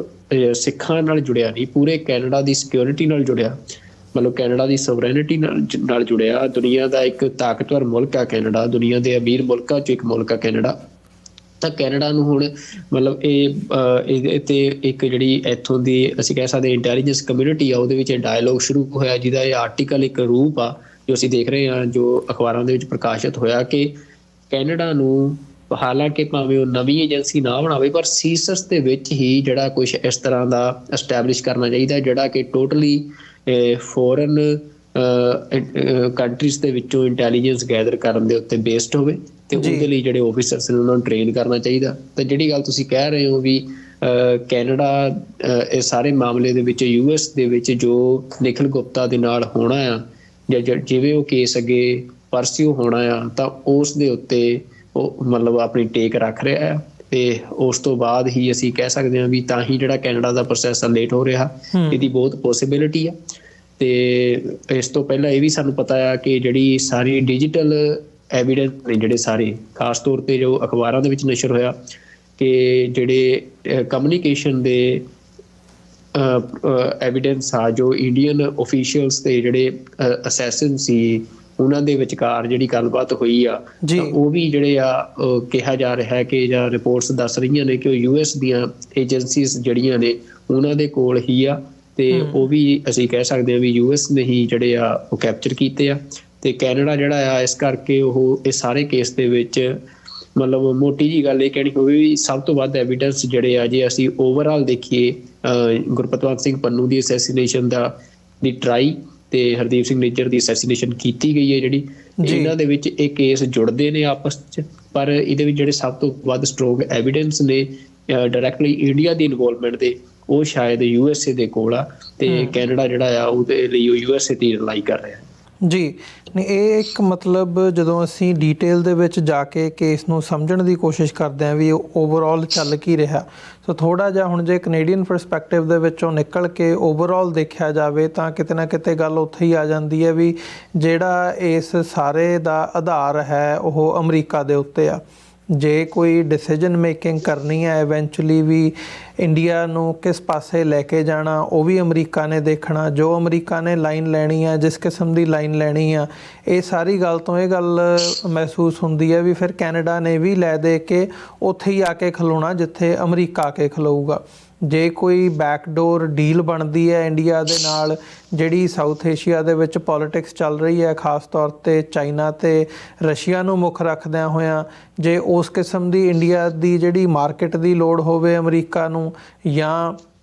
ਚਾਈਨਾ ਅਤੇ ਰਸ਼ੀਆ ਦੇ ਖਿਲਾਫ ਉਹ ਕਰਨ ਲਈ ਇੰਡੀਆ ਦੀ ਲੋੜ ਹੋਵੇ, ਉਸ ਫੈਕਟਰ ਨੂੰ ਵੇ ਕਰਦਿਆਂ ਜਿਵੇਂ ਅਮਰੀਕਾ ਨੇ ਚਾਹਣਾ ਉਸ ਹਿਸਾਬ ਨਾਲ ਇਸ ਕੇਸ ਨੂੰ ਅੱਗੇ ਪਰਸਿਊ ਕੀਤਾ ਜਾਣਾ, ਇਹ ਵੀ ਇੱਕ ਵੱਡਾ ਕੁਐਸਚਨ ਹੈ ਜਿਹਦੇ 'ਤੇ ਇਸ ਵਕਤ ਕਾਫੀ ਕੁਛ ਰਿਲਾਈ ਕਰ ਰਿਹਾ ਹੈ। ਸੋ ਓਵਰਆਲ ਇਸ ਕੇਸ ਦੀ ਮੈਰਿਟ ਦੀ ਜਦੋਂ ਅਸੀਂ ਪ੍ਰੈਕਟੀਕੈਲਿਟੀ ਦੇ ਹਿਸਾਬ ਨਾਲ ਜੋ ਗਰਾਊਂਡ ਦੇ ਉੱਤੇ ਇਸ ਵਕਤ ਚੱਲ ਰਿਹਾ ਖਾਸ ਤੌਰ 'ਤੇ ਜਿਹੜੀ ਇੰਟਰਨੈਸ਼ਨਲ ਪੋਲੀਟਿਕਸ ਹੈ ਉਸ ਨਜ਼ਰੀਏ ਨਾਲ ਦੇਖਦੇ ਹਾਂ, ਕੀ ਲੱਗਦਾ ਹੈ ਵੀ ਇਸ ਕੇਸ ਦੀਆਂ ਡੀਟੇਲਸ ਜਾਂ ਜਿਹੜੀ ਇਹ ਇੰਡਾਈਟਮੈਂਟ ਅਮਰੀਕਾ 'ਚ ਵੀ ਹੋਈ ਹੈ ਕੈਨੇਡਾ ਦੇ ਵਿੱਚੋਂ ਕੀ ਬਾਹਰ ਆਉਂਦਾ, ਇਹਦੀਆਂ ਪੋਸੀਬਿਲਿਟੀਜ਼ ਕਿੰਨੀਆਂ ਕੁ ਨਜ਼ਰ ਆਉਂਦੀਆਂ ਨੇ ਅਤੇ ਆਉਣ ਵਾਲੇ ਸਮੇਂ ਦੇ ਵਿੱਚ ਜਿਹੜੇ ਸਿੱਖ ਹੈਗੇ ਆ ਉਹ ਕੀ ਐਕਸਪੈਕਟ ਕਰ ਸਕਦੇ ਆ? ਦੇਖੋ ਅਮਰਵੀਰ ਸਿੰਘ ਜੀ, ਇਹ ਗੱਲ ਜਿਹੜੀ ਤੁਸੀਂ ਕਹਿ ਰਹੇ ਹੋ ਵੀ ਇਹ ਕੇਸਿਸ ਜਿਹੜੇ ਹੈਗੇ ਆ ਉਹ ਸਿਰਫ ਇੰਟਰਨਲ ਲੋ ਐਂਡ ਆਰਡਰ ਦੇ ਕੇਸਿਸ ਨਹੀਂ ਆ ਜੀ, ਇਹ ਕੇਸਿਸ ਜੀਓਪੋਲੀਟੀਕਲ ਕੇਸਿਸ ਬਣ ਚੁੱਕੇ ਆ। ਜਿਹੜੀ ਜੀਓਪੋਲੀਟੀਕਲ ਸਾਰੀ ਸਿਚੁਏਸ਼ਨ ਬਣੀ ਆ ਉਹਦੇ ਨਾਲ ਰਿਲੇਟਡ ਮਤਲਬ ਅਸੀਂ ਮੋਟੀ ਜੀ ਗੱਲ ਇਹ ਕਹਿ ਸਕਦੇ ਹਾਂ ਕਿ US ਜਿਹੜਾ ਆ ਜਾਂ ਕੈਨੇਡਾ ਭਾਵੇਂ ਉਹ ਦੋਵੇਂ ਅਲਾਈ ਨੇ, ਉਹਨਾਂ ਦੀ ਸਿਕਿਉਰਿਟੀ ਮਤਲਬ ਉਹ ਦੋਵੇਂ ਸਿਕਿਉਰਿਟੀ ਦੇ ਮਸਲਿਆਂ 'ਚ ਹੋਵੇ, ਇੰਡੋ ਪੈਸੀਫਿਕ ਸਟ੍ਰੈਟਜੀ ਦੇ ਮਸਲਿਆਂ 'ਚ ਹੋਵੇ, ਉਹ ਅਲਾਈਡ ਨੇ। ਚਾਈਨਾ ਦੀ ਬਾਰੇ ਹੋਵੇ, ਉਹਨਾਂ ਦੀਆਂ ਪੋਲਿਸੀ ਸੇਮ ਨੇ। ਤੇ ਇਸ ਕਰਕੇ ਜਿਹੜਾ ਇਹ ਸਾਰਾ ਮਤਲਬ ਕੇਸ ਬਣ ਰਿਹਾ ਟ੍ਰਾਇੰਗੂਲਰ, ਜਿਹਦੇ 'ਚ ਅਸੀਂ ਕਹਿ ਸਕਦੇ ਹਾਂ ਕਿ US ਕੈਨੇਡਾ, ਦੂਜੇ ਪਾਸੇ ਇੰਡੀਆ ਤੇ ਤੀਜੇ ਸਿੱਖ ਮਤਲਬ ਸਿੱਖ ਨੇਸ਼ਨ ਜਿਹੜਾ ਆ, ਤਾਂ ਉਹਦੇ ਵਿੱਚ ਇਹਨਾਂ ਕੇਸਿਸ ਦੀ ਜਿਹੜੀ ਸਪੀਡ ਆ ਇਸੇ ਕਰਕੇ ਸਲੋ ਆ ਕਿ ਬਿਹਾਈਂਡ ਦਾ ਕਰਟੇਨਸ ਡਿਪਲੋਮੈਟਿਕ ਤੇ ਓਫੀਸ਼ੀਅਲ ਲੈਵਲ ਤੇ ਮਤਲਬ ਅਸੀਂ ਇੰਟੈਲੀਜੈਂਸ ਏਜੰਸੀਜ਼ ਦੇ ਓਫੀਸ਼ੀਅਲ ਲੈਵਲ ਤੇ ਬਹੁਤ ਜ਼ਿਆਦਾ ਡਾਇਲੋਗ ਹੋਇਆ ਆ ਇੰਡੀਆ ਤੇ US ਤੇ ਕੈਨੇਡਾ ਦੇ ਓਫੀਸ਼ੀਅਲਸ ਦੇ ਦਰਮਿਆਨ। ਵੀ ਅਸੀਂ ਦੇਖਦੇ ਹਾਂ ਵੀ US ਤੇ ਕੈਨੇਡਾ ਦੇ ਜਿਹੜੇ ਹਾਇਰ ਓਫੀਸ਼ੀਅਲਸ ਨੇ, ਇੰਟੈਲੀਜੈਂਸ ਏਜੰਸੀਜ਼ ਦੇ ਹੋਣ, ਇਨਵੈਸਟੀਗੇਟਿਵ ਏਜੰਸੀਜ਼ ਦੇ ਹੋਣ, ਉਹ ਰੈਗੂਲਰ ਵਿਜ਼ਿਟ ਕਰਕੇ ਆਏ ਆ ਇੰਡੀਆ ਦੇ ਇਹਨਾਂ ਮਾਮਲਿਆਂ ਤੋਂ ਬਾਅਦ। ਤੇ ਉਹਦੇ ਵਿੱਚ ਜਿੰਨਾ ਕੁਛ ਵੀ ਹੁਣ ਤੱਕ ਜਿਵੇਂ ਬਾਹਰ ਆ ਰਿਹਾ ਉਹ ਅਸੀਂ ਦੇਖਦੇ ਹਾਂ ਕਿ ਮੀਡੀਆ ਦੇ ਥਰੂ, ਜਿਵੇਂ ਆਹ ਵੀ ਰਿਪੋਰਟ ਲੱਗੀ ਆ, ਤਾਂ ਇਹ ਜਿਹੜੀ ਮੀਡੀਆ ਦੀ ਰਿਪੋਰਟਿੰਗ ਹੁੰਦੀ ਆ ਉਹ ਸੋਰਸਿਸ ਬੇਸਡ ਹੁੰਦੀ ਆ, ਜਿਹੜੇ ਕਿ ਸੋਰਸਿਸ ਜਿਹੜੇ ਆ ਉਹ ਦੱਸੇ ਨਹੀਂ ਜਾਂਦੇ ਜੀ, ਪਰ ਉਹ ਇੰਟਰਨਲ ਸੋਰਸਿਸ ਹੁੰਦੇ ਆ ਗਵਰਨਮੈਂਟ ਅਦਾਰਿਆਂ ਦੇ। ਤੇ ਉਹ ਮੰਨਿਆ ਇਹ ਜਾਂਦਾ ਪੋਲੀਟਿਕਸ ਦੇ ਵਿੱਚ ਕਿ ਇਹ ਜਿਹੜੇ ਸੋਰਸਿਸ ਹੁੰਦੇ ਆ ਇਹ ਹੋਰ ਕੋਈ ਨਹੀਂ, ਇਹ ਗਵਰਨਮੈਂਟ ਹੀ ਹੁੰਦੀ ਆ। ਤੇ ਜਿਹੜੇ ਕਿ ਜਦੋਂ ਉਹ ਜ਼ਰੂਰੀ ਸਮਝਦੇ ਆ ਉਦੋਂ ਜਿੰਨੀ ਕੁ ਇਨਫੋਰਮੇਸ਼ਨ ਨੂੰ ਜ਼ਰੂਰੀ ਸਮਝਦੇ ਆ ਉਨੀ ਕੁ ਪਬਲਿਕ ਕਰਦੇ ਆ, ਤੇ ਉਹ ਮੀਡੀਆ ਦੇ ਇਸ ਤਰੀਕੇ ਦੇ ਨਾਲ ਪਬਲਿਕ ਕਰਦੇ ਆ। ਤਾਂ ਹੁਣ ਤੱਕ ਦੀ ਸਾਰੀ ਕਾਰਵਾਈ ਤੋਂ ਅਮਰਵੀਰ ਸਿੰਘ ਜੀ ਇਹ ਲੱਗ ਰਿਹਾ ਕਿ ਜਿਹੜੀ ਨੋਰਮਲਾਈਜੇਸ਼ਨ ਆ, ਮਤਲਬ ਸਿੱਖ ਤਾਂ ਤੁਸੀਂ ਕਹੋ ਵੀ ਸਟੇਟਲੈਸ ਨੇ, ਪਰ ਜਿਹੜੀ US ਤੇ ਕੈਨੇਡਾ ਤੇ ਉਹਨਾਂ ਦੇ ਇੰਟਰਸਟ ਨੇ ਇੰਡੋ ਪੈਸੀਫਿਕ ਰੀਜਨ ਦੇ ਵਿੱਚ, ਤੇ ਇੰਡੀਆ ਇੱਕ ਸੋਵਰਨ ਕੰਟਰੀ ਆ, ਤੇ ਇਹਨਾਂ ਦੇ ਦਰਮਿਆਨ ਸਿੱਖ ਬੈਠੇ ਆ, ਸਿੱਖਾਂ ਨੂੰ ਟਾਰਗੇਟ ਕੀਤਾ ਗਿਆ ਇੰਡੀਆ ਦੇ ਵੱਲੋਂ। ਤਾਂ ਅਸੀਂ ਇਹ ਕਹਿ ਸਕਦੇ ਹਾਂ ਵੀ ਹੁਣ ਤੱਕ ਦੀ ਜਿੰਨੀ ਕੁ ਗਰਾਊਂਡ ਦੇ ਉੱਤੇ ਰਿਪੋਰਟਿੰਗ ਆ ਜਾਂ ਜੋ ਕੁਛ ਕੇਸਿਸ ਦੇ ਵਿੱਚ ਹੋਇਆ, ਇਹ ਨਹੀਂ ਕਿਹਾ ਜਾ ਸਕਦਾ ਕਿ ਸਮਝੌਤਾ ਕੋਈ ਜਾਂ ਬਿਹਾਈਂਡ ਦਾ ਕਰਟਨਸ ਕੋਈ ਗੱਲਬਾਤ ਹੋ ਗਈ ਆ ਜਾਂ ਨੋਰਮਲਾਈਜੇਸ਼ਨ ਹੋ ਗਈ ਆ ਜੀ। ਨੋਰਮਲਾਈਜੇਸ਼ਨ ਨਹੀਂ ਹੋਈ ਆ, ਲਗਾਤਾਰ ਡਿਸਕਸ਼ਨ ਚੱਲ ਰਹੀ ਆ। US ਤੇ ਕੈਨੇਡਾ ਜਿਹੜੇ ਆ ਉਹਨਾਂ ਦੇ ਜਿਹੜੇ ਉਸ ਏਰੀਆ ਦੇ ਵਿੱਚ ਜੀਓਪੋਲੀਟੀਕਲ ਇੰਟਰਸਟ ਨੇ, ਉਹ ਮਤਲਬ ਉਹ ਡਿਪੈਂਡ ਮਤਲਬ ਉਹ ਅਸੀਂ ਕਹਿ ਸਕਦੇ ਕਿ ਤੈਅ ਕਰਨਗੇ ਇਹਨਾਂ ਕੇਸਿਸ ਦਾ ਫਿਊਚਰ ਦੇ ਵਿੱਚ ਕੀ ਬਣਦਾ ਹੈ। ਤਾਂ ਮਤਲਬ ਇਸੇ ਕਰਕੇ ਮਤਲਬ ਅਮਰਵੀਰ ਸਿੰਘ ਜੀ, ਮੈਂ ਇਹ ਸਮਝ ਰਿਹਾ ਕਿ ਜਿਹੜੀ ਮਤਲਬ ਸਿਆਸਤ, ਮਤਲਬ ਇਹ ਜਿਹੜੇ ਮਾਮਲੇ ਆ, ਇਹਨਾਂ ਨੂੰ ਅਸੀਂ ਇਹ ਨਾ ਸਮਝੀਏ ਕਿ ਕੋਈ ਇੱਕ ਬੰਦੇ ਦਾ ਕਤਲ ਹੋਇਆ ਆ ਵੀ ਉਹਦੇ ਵਿੱਚ ਜਸਟਿਸ ਦੀ ਗੱਲ ਆ। ਇਹ ਜਸਟਿਸ ਦੇ ਇਸ਼ੂ ਨਹੀਂ ਆ, ਇਹ ਪੋਲੀਟੀਕਲ ਇਸ਼ੂ ਆ ਜਿਹੜੇ ਮਰਡਰ ਹੋਏ ਆ। ਤੇ ਇਹ ਮਰਡਰ ਵੀ ਪੋਲੀਟੀਕਲ ਮਰਡਰ ਆ, ਕੋਈ ਆਮ ਕਿਸੇ ਨੇ ਗੁੱਸੇ 'ਚ ਜਾਂ ਵੈਸੇ ਮਰਡਰ ਨਹੀਂ ਕੀਤੇ ਆ। ਇਹ ਪੋਲੀਟੀਕਲ ਮਰਡਰ ਨੇ ਤੇ ਪੋਲੀਟੀਕਲ ਇਸ਼ੂ ਆ। ਤੇ ਉਹਦੇ ਵਿੱਚ ਜਿਹੜੀਆਂ ਧਿਰਾਂ ਇਨਵੋਲਵਡ ਨੇ ਉਹ ਵੀ ਕੋਈ ਇੰਡੀਵਿਜੂਅਲਸ ਨਹੀਂ ਹੈਗੇ, ਉਹ ਪੋਲੀਟੀਕਲ ਐਂਟਾਈਟੀਜ਼ ਨੇ। ਮਤਲਬ ਸਿੱਖ ਨੇਸ਼ਨ, US, ਕੈਨੇਡਾ ਤੇ ਇੰਡੀਆ। ਤੇ ਇਹਦੇ ਵਿੱਚ ਜਿਹੜਾ ਵੀ ਕੋਈ ਹੱਲ ਇਹਦਾ ਨਿਕਲਣਾ, ਪੋਲੀਟੀਕਲ ਹੱਲ ਨਿਕਲਣਾ, ਮਤਲਬ ਸਿੱਖ ਜਿਹੜੇ ਆ ਉਹਨਾਂ ਦੇ ਲਈ ਇਹਦਾ ਜਸਟਿਸ ਜਿਹੜਾ ਆ, ਮਤਲਬ ਜਿਵੇਂ ਕੋਈ ਇੱਕ ਬੰਦਾ ਜਿਹੜਾ ਆ, ਜਿਵੇਂ ਅਸੀਂ ਕਹਿ ਸਕਦੇ ਨਿਖਿਲ ਗੁਪਤਾ, ਉਹਦੀ ਸਜ਼ਾ ਨਹੀਂ ਆ। ਮਤਲਬ ਇਹਦੇ ਲਈ ਜਿਹੜਾ ਨਿਖਿਲ ਗੁਪਤਾ ਹੈ ਸਿੱਖਾਂ ਲਈ ਉਹ ਕੋਈ ਮਾਇਨੇ ਨਹੀਂ ਰੱਖਦਾ, ਕਿਉਂਕਿ ਉਹ ਇੱਕ ਹਾਇਰਡ ਪ੍ਰੋਫੈਸ਼ਨਲ ਆ। ਮਤਲਬ ਸਿੱਖਾਂ ਦੇ ਲਈ ਇਹਦੇ 'ਚ ਮਾਇਨੇ ਉਹ ਇੱਕ ਪੋਲੀਟੀਕਲ ਐਂਟਾਈਟੀ ਰੱਖਦੀ ਹੈ ਜਿਹੜੀ ਇੰਡੀਅਨ ਸਟੇਟ ਆ। ਤੇ ਸਿੱਖਾਂ ਦੇ ਲਈ ਜਿਹੜਾ ਜਸਟਿਸ ਆ, ਹਰਦੀਪ ਸਿੰਘ ਨਿੱਜਰ ਹੋ ਗਏ ਜਾਂ ਜਿਹੜੇ ਹੋਰ ਅਸੀਂ ਅਵਤਾਰ ਸਿੰਘ ਖੰਡਾ ਕਹੀਏ, ਉਹ ਸਾਰੇ ਕੋਈ ਆਪਣੀ ਪਰਸਨਲ ਗ੍ਰਜਸ ਦੀ ਲੜਾਈ ਤਾਂ ਨਹੀਂ ਸੀ ਲੜ ਰਹੇ। ਉਹ ਇੱਕ ਪੋਲੀਟੀਕਲ, ਉਹ ਇੱਕ ਫਰੀਡਮ ਫਾਈਟਰ ਸੀ। ਤੇ ਇਸ ਕਰਕੇ ਮਤਲਬ ਇਹ ਸਾਰੇ ਕੇਸ ਨੂੰ ਸਾਨੂੰ ਇਸੇ ਤਰੀਕੇ ਦੇ ਨਾਲ ਦੇਖਣਾ ਚਾਹੀਦਾ। ਇਹ ਨਹੀਂ ਹੁੰਦਾ ਕਿ ਅਸੀਂ ਕਹੀਏ ਵੀ US ਜਾਂ ਕੈਨੇਡਾ ਜਿਹੜੇ ਆ ਉਹ ਜੀ ਕਰ ਨਹੀਂ ਰਹੇ। ਮਤਲਬ ਹਰ ਇੱਕ ਕੰਟਰੀ ਇਹਨੂੰ ਇੰਡੀਵਿਜੂਅਲਸ ਦੇ ਤੌਰ ਤੇ ਨਾ ਮਤਲਬ ਸਾਨੂੰ ਇਸ ਗੱਲ ਨੂੰ ਛੱਡ ਦੇਣਾ ਚਾਹੀਦਾ ਕਿ ਅਸੀਂ ਇੰਡੀਵਿਜੂਅਲ ਜਿਵੇਂ ਕਿਸੇ ਨਾਲ ਕ੍ਰਾਈਮ ਹੁੰਦਾ ਉਵੇਂ ਦੇਖੀਏ। ਇਹ ਪੋਲੀਟੀਕਲ ਐਂਟਾਈਟੀਜ਼ ਦੇ ਨਾਲ ਹੋਇਆ ਕ੍ਰਾਈਮ ਹੈ, ਇਹਦੇ 'ਚ ਪੋਲੀਟੀਕਲ ਐਂਟਾਈਟੀਜ਼ ਇਨਵੋਲਵਡ ਆ। ਤੇ ਇਹਦਾ ਜਿਹੜਾ ਫੈਸਲਾ ਹੈ ਉਹ ਵੀ ਪੋਲੀਟੀਕਲ ਹੋਣਾ। ਉਹ ਕਿਵੇਂ ਦਾ ਹੁੰਦਾ ਇਹ ਹੁਣ ਫਿਊਚਰ 'ਚ ਪਈ ਆ ਗੱਲ। ਮਤਲਬ ਸਿੱਖ ਵੀ ਆਪਣਾ ਜ਼ੋਰ ਲਾ ਰਹੇ ਆ, ਇੰਡੀਅਨ ਸਟੇਟ ਵੀ ਆਪਣਾ ਜ਼ੋਰ ਲਾ ਰਹੀ ਹੈ ਸਾਰੀ ਜੀਓਪੋਲੀਟੀਕਲ ਸਿਚੁਏਸ਼ਨ ਦੇ ਵਿੱਚ। ਤੇ US ਤੇ ਕੈਨੇਡਾ ਦੇ ਆਪਣੇ ਇੰਟਰਸਟ ਹੈਗੇ ਆ ਤੇ ਉਹ ਵੀ ਆਪਣਾ ਜ਼ੋਰ ਲਾ ਰਹੇ ਆ। ਤੇ ਫਿਊਚਰ 'ਚ ਕੀ ਵਾਪਰਦਾ ਇਹ ਮਤਲਬ ਇਹ ਅੱਜ ਅਸੀਂ ਕੋਈ ਇਹਦੇ ਤੇ ਕਿਆਸ ਆਰਾਈਆਂ ਨਹੀਂ ਲਾ ਸਕਦੇ। ਜੀ ਬਿਲਕੁਲ ਨਹੀਂ, ਇਹ ਸਾਡੇ ਲਈ ਵੀ ਦੇਖਣ ਵਾਲੀ ਤੇ ਸਮਝਣ ਵਾਲੀ ਗੱਲ ਹੈ। ਜਦੋਂ ਅਸੀਂ ਕੌਮੀ ਪੱਖ ਤੋਂ ਦੇਖਦੇ ਹਾਂ ਵੀ ਸਾਡੀਆਂ ਜਿਹੜੀਆਂ ਇੰਸਟੀਚਿਊਟਸ ਹੈਗੀਆਂ ਨੇ ਭਾਰਤ ਦੇ ਨਕਸ਼ੇ ਦੇ ਅੰਦਰ, ਅਸੀਂ ਜ਼ਰੂਰ ਜ਼ਿਕਰ ਕਰਦੇ ਹਾਂ, ਉਹ ਅਕਾਲੀ ਦਲ ਹੋਵੇ, SGPC ਹੋਵੇ ਜਾਂ ਸਾਡੇ ਗੁਰਦੁਆਰਾ ਸਾਹਿਬਾਨ ਹੋਣ ਜਾਂ ਹੋਰ ਜਿਹੜੀਆਂ ਵੀ ਸੰਸਥਾਵਾਂ ਕੰਮ ਕਰਦੀਆਂ ਨੇ, ਉਹਨਾਂ 'ਤੇ ਸਿਸਟਮ ਦਾ, ਇੰਡੀਅਨ ਸਟੇਟ ਦਾ ਕਿਸ ਕਿਸਮ ਦਾ ਕੰਟਰੋਲ ਹੈ। ਤੇ ਜਦੋਂ ਅਸੀਂ ਬਾਹਰ ਆ ਕੇ ਦੇਖਦੇ ਹਾਂ ਤੇ ਜਿਹੜੇ ਬੰਦੇ, ਜਿਹੜੀਆਂ ਆਰਗੇਨਾਈਜੇਸ਼ਨਸ ਬਾਹਰ ਕੰਮ ਕਰ ਰਹੀਆਂ ਨੇ, ਇੱਥੇ ਫਿਰ ਸਾਡੇ ਲਈ ਇਹ ਸਮਝਣਾ ਜ਼ਰੂਰੀ ਹੈ ਵੀ ਉਹਨਾਂ ਦਾ ਸਟਰੋਂਗ ਹੋਣਾ ਬਹੁਤ ਜ਼ਰੂਰੀ ਹੈ। ਜਦੋਂ ਅਸੀਂ ਦੇਖਦੇ ਹਾਂ ਜਿਹੜੇ ਬੰਦੇ ਕੰਮ ਕਰ ਰਹੇ ਆ ਉਹਨਾਂ ਦੀਆਂ ਜੇ ਅੱਗੋਂ ਬਾਹਾਂ ਬਣਦੀਆਂ ਨੇ ਜਾਂ ਜੇ ਉਹ ਸਟਰੋਂਗ ਆਰਗੇਨਾਈਜੇਸ਼ਨ ਸਟਰੋਂਗ ਹੁੰਦੀਆਂ ਨੇ, ਤਾਂ ਇਹ ਜਿਹੜੀ ਪੋਲੀਟੀਕਲ ਲੈਵਲ ਦੇ ਉੱਤੇ ਤੁਸੀਂ ਲੌਬਿੰਗ ਤੋਂ ਲੈ ਕੇ ਸਾਰਾ ਕੁਝ ਜੇ ਕਰਨਾ ਆ, ਉਸ ਕਿਸਮ ਦਾ ਪ੍ਰੈਸ਼ਰ ਬਿਲਡ ਕਰਨਾ, ਤੇ ਉਹ ਬਿਨਾਂ ਆਰਗੇਨਾਈਜੇਸ਼ਨਲ ਸਟਰਕਚਰ ਤੋਂ, ਬਿਨਾਂ ਉਸ ਲੈਵਲ ਦੀ ਲੌਬਿੰਗ ਤੋਂ, ਬਿਨਾਂ ਉਸ ਕਿਸਮ ਦੇ ਰਿਸੋਰਸਿਸ ਤੋਂ ਸੰਭਵ ਨਹੀਂ ਹੁੰਦਾ। ਇਹ ਸਾਡੇ ਲਈ ਇੱਕ ਸਮਝਣ ਵਾਲੀ ਗੱਲ ਹੈਗੀ ਹੈ। ਸੋ ਇਹਨਾਂ ਹੀ ਸ਼ਬਦਾਂ ਦੇ ਨਾਲ ਸੁਖਵਿੰਦਰ ਸਿੰਘ ਜੀ, ਇੱਕ ਛੋਟੇ ਜਿਹੇ ਕਮਰਸ਼ੀਅਲ ਬ੍ਰੇਕ ਦੇ ਲਈ ਇੱਥੇ ਰੁਕਾਂਗੇ। ਵਿਊਅਰਸ, ਬ੍ਰੇਕ ਤੋਂ ਬਾਅਦ ਦੁਬਾਰਾ ਗੱਲਬਾਤ ਨੂੰ ਅੱਗੇ ਤੋਰਦੇ ਹਾਂ।